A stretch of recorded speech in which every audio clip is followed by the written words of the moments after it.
New at 9, April is Autism Acceptance Month, formerly known as Autism Awareness Month. Last year, the Autism Society of America announced the change in terminology to spark change in the lives of those with autism and their families. Here with us to talk about autism and the available resources is Aliyah Longhurst, director of the Toby and Leon Cooperman Therapy and Family Resource Center in Boca Raton. Thank you so much for being here with us this morning. Good morning. Thank you for having me. Now, you have worked with the cause for a long time, more than 13 years. So tell us a little bit about autism acceptance and why this is so important. Right. So last year, the Autism Society of America suggested the shift in terminology from autism awareness to autism acceptance. And the intention originally for autism awareness was to highlight the need to improve the quality of life for people with autism so that they could lead full and meaningful lives as an integral part of society. At that time, autism was a mystery, so the movement was born as an awareness for the need of society to help, which is the first step in taking effective action. The movement was led primarily by parents, doctors, and people seeking recognition, support, and services for children with autism. For them, autism was a problem to be solved, and the goals were to provide services and programs that would allow for people with autism to fit in, trying to minimize any differences and to conform to the general population. Since that time, there's been an increase in understanding of autism thanks to autistic self-advocates sharing their stories and their experience and insights about the autistic experience.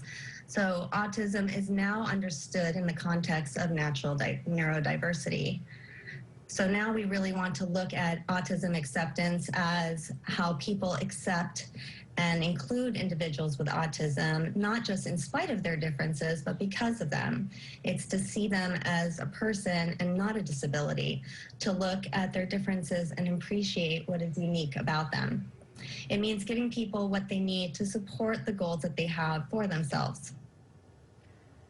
And you know, there's a saying, if you meet one person with autism, you meet one person with autism. That's because every person that is diagnosed with autism is very different on the spectrum, right? That's correct. That's correct. Although there are commonalities within sensory receptivity, communication, and social interaction, it's important to understand that all individuals are different, and how these things blend together looks different for each individual. What do you hear from families about the most challenging part of having a special needs child? Right. So families that are raising a special needs child, one of their main complaints is that it's difficult to locate and access affordable therapies and resources for their children. Often children with disabilities require multiple therapies, and the time and money necessary to be able to access those therapies is very challenging, especially when they have other children with their own needs and their own interests. A lot of times their time, attention, and money is spent on assisting the child with autism. And that's where your new Family Resource Center really comes into play. You know, it just opened this month. Tell us a little bit about the center and why the need for it now. Correct. So the Toby and Leon Cooperman Therapy and Family Resource Center, we are opening next month in May, and it's designed as a one-stop shop for children and families with special needs. We'll be providing a variety of therapies in one place. The therapies will be available for children from birth to age 22.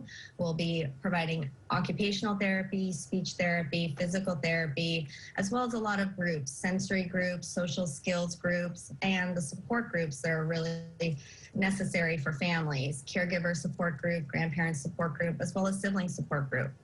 And the best part of our program is that we will be able to provide financial assistance, and these therapies will be available on a sliding scale. Yeah, that is so wonderful, you know, and to have those resources for the family as well, really important, and really important to shine a light on autism. Thank you so much for joining us this morning, Aliyah.